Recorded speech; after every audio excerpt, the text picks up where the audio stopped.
Mesdames et messieurs, bonsoir.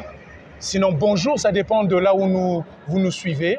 Entretien avec va recevoir spécialement Monsieur Koulibaly qui doit se présenter. Bonsoir, monsieur. Bonsoir. Présentez-vous. Je suis Monsieur Koulibaly Yalati Mananga, de nationalité ivoirienne. Je suis lecteur-arbitre à la Confédération africaine de handball et à la Fédération internationale de handball, observateur d'arbitre à la Confédération et à la Fédération internationale. Observateur d'arbitre à la Confédération et à la Fédération internationale. Alors, nous voulons savoir, qu'est-ce qui vous a emmené à Brazzaville, au Congo? Je suis venu à Brazzaville sur invitation de la Fédération congolaise de handball, par l'intermédiaire de la Confédération, dans le but d'apporter un soutien logistique aux cadres arbitres et délégués dans le cadre du 52e championnat national senior dames et hommes de handballeurs du Congo.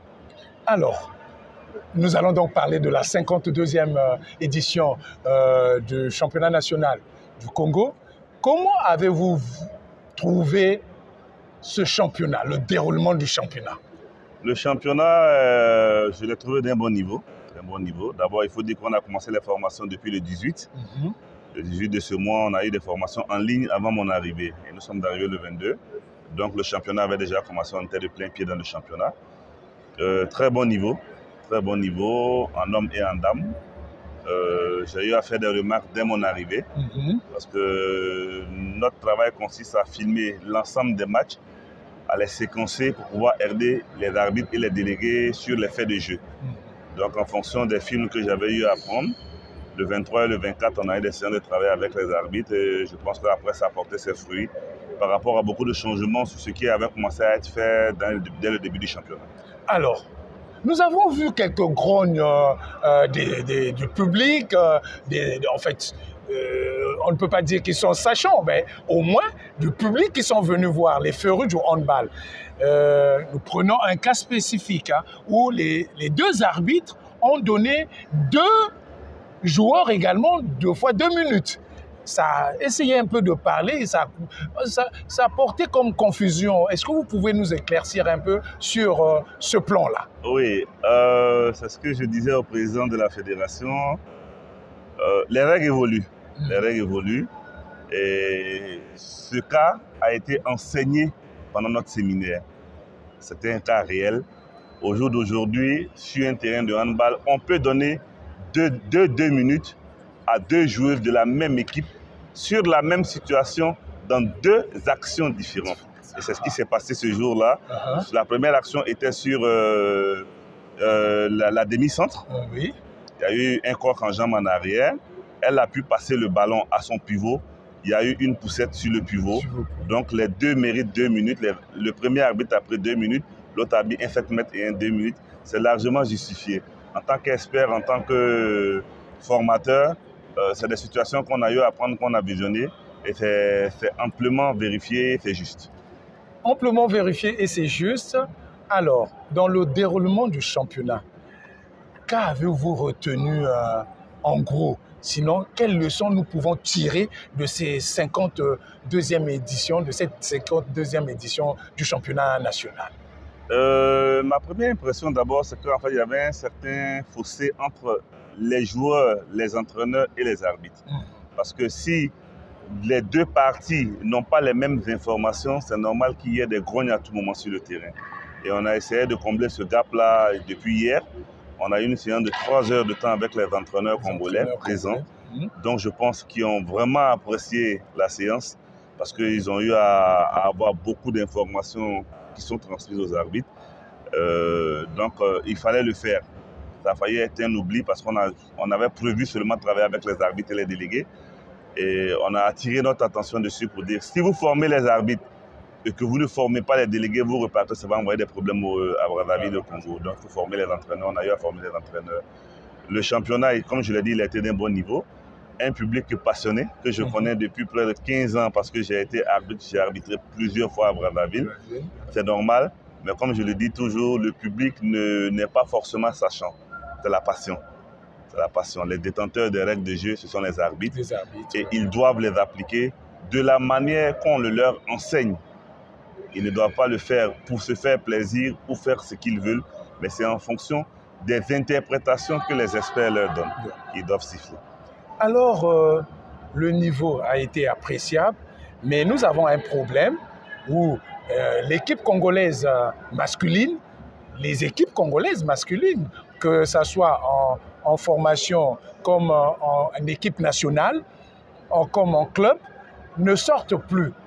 Et nous voulons savoir, vous qui êtes expert, quel niveau donnez-vous à ces équipes-là congolaises masculines? En tant que délégué CAP, je pourrais dire que les équipes masculines que j'ai vues ici, je prendrais l'exemple de l'équipe de Petro qui est championne, qui va représenter le Congo dans quelques mois au championnat d'Afrique des clubs champions. Cette équipe-là va jouer pour moi dans le deuxième niveau. Le premier niveau, ça va être forcément les équipes maghrébines. Le deuxième niveau, après, ça va être les équipes Angola, Côte d'Ivoire, Congo. C'est le deuxième niveau. Donc, l'Afrique sud, Voilà. Donc, parce qu'il faut avoir le courage de le dire, les équipes maghrébines sont d'un autre niveau que nous n'avons pas encore pu atteindre. De temps en temps, on arrive à les titiller, mais avec leur expérience et le bagage technique qu'ils ont, on n'arrive pas toujours à les battre. C'est un peu plus compliqué. Mais le niveau de cette équipe-là, bien encadrée et assez sérieuse, peut jouer les troubles faits dans une compétition. Les troubles faits dans une compétition, oui. Mais que demanderez-vous à cette équipe-là de faire? Parce que vous avez été quand même, vous avez vu ces matchs se dérouler. Quel genre de faute ou quel genre de brèche qu'ils doivent colmater? Parce qu'on a suivi cette équipe de Petrosport, c'est vrai, tout feu, tout flamme, mais quelque part, il y a peut-être des faiblesses que vous avez pu, étant quand même sachant de cette discipline. Ils devraient travailler en plus sur la défense, parce qu'ils prennent quand même beaucoup de 2 minutes qu'ils peuvent éviter en défense, donc les sanctions. Après, il y a les défenses en zone, parce que très souvent, ils jouent en zone. Donc, peut-être à la méconnaissance des règles, ils ne savent pas à quel moment défendre en zone, ou bien quand on défend en zone, il y a un 7 mètres, ou bien à quel moment ne pas attraper le ballon, ne pas ceinturer, quelle faute ne pas commettre pour prendre des 2 minutes. Donc, sur l'ensemble, c'est une équipe qui va vite, et qui est assez concrète devant les buts. Donc, s'ils travaillent la défense, je pense que ça va aller mieux. Ils ont des entraîneurs assez calmes sur le banc, c'est déjà un avantage. Parce que plus l'entraîneur est nerveux, tout l'ensemble du banc devient nerveux et après on ne contrôle plus rien. Je le dis, la finale fait jouer un peu sur ça. Il y a la nervosité des joueurs de Caïman tout de suite. Après 5-6 buts, 7 buts, donc il y a, pour ceux qui ont vu le match, nous on l'a filmé, une dispute avec l'entraîneur. Entre les deux entraîneurs, il y a un qui veut prendre un temps mort, l'autre n'est pas d'accord. Donc ça joue dans des matchs. Mais comme je le dis, en tant qu'expert en règles de jeu, ce qui peut les aider dans les règles de jeu, c'est de connaître à quel moment bien défendre pour ne pas prendre de sanctions. Voilà. Parce qu'en championnat d'Afrique, le niveau qu'on a demandé aux arbitres aujourd'hui, si ça va être le niveau là, un peu plus élevé au championnat d'Afrique qui aura lieu ici. Alors, il y a également l'équipe féminine, les équipes féminines. Nous avons Asoto, nous avons également la DGSP. Également, c'est la DGSP qui doit donc organiser ici à Brazzaville. Comment avez-vous vu ces deux équipes de la DGSP et de Asoto? Deux équipes qui, je dirais, qui sont quand même assez outillées pour moi, parce que ce n'est pas la première fois que je les rencontre souvent en compétition africaine. En compétition africaine, peut-être souvent c'est le manque d'expérience qui joue, parce qu'elles jouent assez bien, les deux équipes jouent assez bien. Après, les entraîneurs sont les sachants des techniques de jeu, mais sur le plan règles de jeu, ça va pour ces deux équipes, c'est des équipes qui sortent beaucoup. Ça va en général. Mais après, maintenant, il va falloir faire jouer l'expérience, parce que c'est des équipes qui jouent très souvent le dernier carré en coupe de club, en championnat de club. Ils étaient tout dernièrement en Égypte. Je pense qu'il y a au moins une des deux équipes, ou les deux équipes qui sont arrivées en demi-finale, qui malheureusement ont perdu. malheureusement, ont perdu, je pense, par inexpérience ou peut-être pas fatigue. Donc, il y a la gestion humaine qui va forcément jouer ici. Mais l'avantage que les équipes congolaises auront, elles seront à domicile. Elles auront un public passionné qui sera prêt à les accompagner. Je dis qu'il sera prêt à les accompagner parce que le public congolais, si tu déconnes, tout de suite, ils vont te huer. Et là, j'ai fait le challenge trophy en janvier passé. J'ai vu l'équipe junior se faire huer copieusement parce que c'est un public qui connaît. Oui. Sachant. Qui aime le handball. Qui aime le handball. Ouais. Donc, quand vous ne produisez pas du beau jeu, tout de suite, ils vont réagir. Donc, les équipes congolaises gagneraient à bien se préparer. Parce qu'en plus, c'est une compétition qui se joue quelques temps avant le TQO qualificatif pour les Jeux Olympiques. Donc, ça peut être un test tout de suite pour l'ensemble des équipes congolaises et des autres équipes qui arrivent, surtout en dames, pour se jauger avant de se retrouver à Luanda juste après le championnat d'Afrique. Alors, nous allons doucement et sûrement à la fin de notre entretien. Je voulais savoir l'organisation de la compétition, c'est-à-dire la 52e édition. Comment avez-vous vu l'organisation de cette compétition? J'ai l'habitude de le dire, aucune œuvre humaine n'est parfaite. Les organisateurs pourraient être passés dans des pays où c'est moins bien organisé. Moi, je suis satisfait de l'organisation. Nous qui sommes arrivés pour apporter un soutien logistique à la fédération, je pense qu'on n'a pas eu de problème en tant que tel. On a été bien traités. Les autres arbitres, pareillement. On avait nos places dans les tribunes et tout. Quelque chose à corriger, on en a parlé à la fédération, ce sont les horaires. Les horaires. Il faut être méticuleux sur les débuts. Quand on dit un match commence à 8h, à 8h, il faut commencer. J'ai vu des PV où il y a eu des sanctions pour des équipes, mais il faut encore resserrer le boulon par rapport aux horaires. Aujourd'hui, je prends un exemple, on a commencé la finale à l'heure. On a commencé la finale à 14h45, 14h44. C'est ce qu'on demande.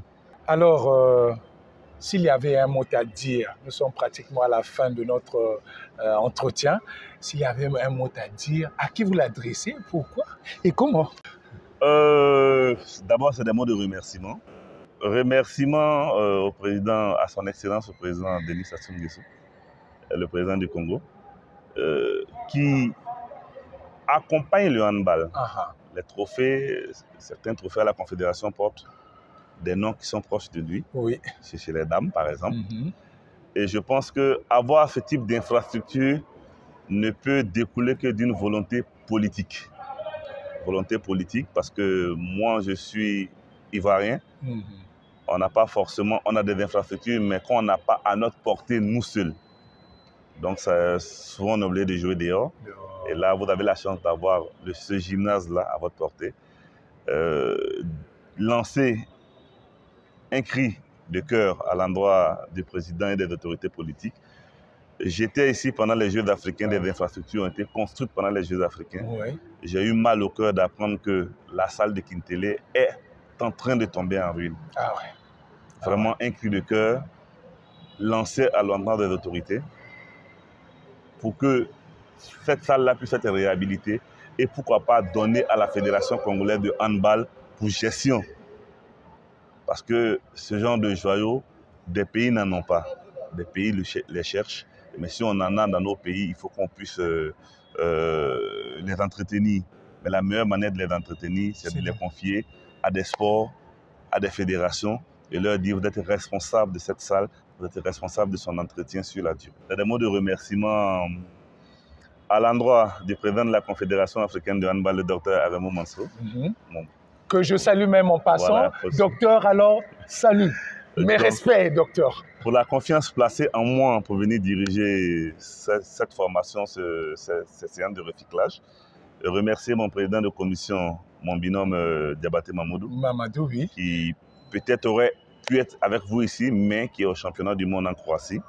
Remercier le président Yann, président de la Fédération congolaise de handball, qui a accepté qu'on puisse venir à Brazzaville travailler avec nos collègues, apporter un plus. Je ne dirais pas assainir le milieu, mais apaiser un peu le milieu parce que les entraîneurs ont été unanimes dessus hier. Notre présence a permis de calmer un peu tout le monde. En tout cas, les tensions. On a eu un championnat de qualité. Et je terminais par dire merci au président, au vice-président Tanguy, qui a été avec nous durant tout le séjour, qui a été à nos petits soins. Merci à l'ensemble de tous les partenaires du handball congolais, les journalistes, les délégués, les arbitres, les entraîneurs qui ont accepté, qui nous ont accepté, qui ont accepté d'apprendre avec nous. Parce que je le dis, nous sommes venus dispenser un savoir, mais nous avons aussi appris un certain nombre de choses en termes d'organisation, en termes de relations humaines au Congo ici. Je voudrais remercier tout le monde pour cet accueil chaleureux. Ça a été une très belle expérience. Voilà, c'est par ces mots de M. Koulibaly que nous mettons un terme pour ce numéro Entretien avec. En tout cas, merci beaucoup, M. Koulibaly. Merci à vous. Et nous vous souhaitons bon retour. Merci. Et souhaitons également que prochainement, que vous, et s'il y avait peut-être une petite dernière question, avant la Coupe, serez-vous à Brazzaville pour encore donner la formation à nos arbitres ou encore à nos entraîneurs ou encore à d'autres métiers de handball? Pourquoi pas? Je le dis toujours, je dis je suis un soldat. Où le devoir m'appelle, j'y vais. Si le président Aremou, le président Diabaté me demande de revenir avant la Coupe, je serai là. Si mes responsables me font confiance pour être là pendant le championnat des clubs, je serai encore là et toujours prêt à donner le peu que je connais à mes collègues arbitres. Toujours à donner le peu qu'il connaît à ses collègues arbitres. C'était là le mot de fin. Et nous vous disons au revoir à la prochaine édition, s'il plaît à Dieu.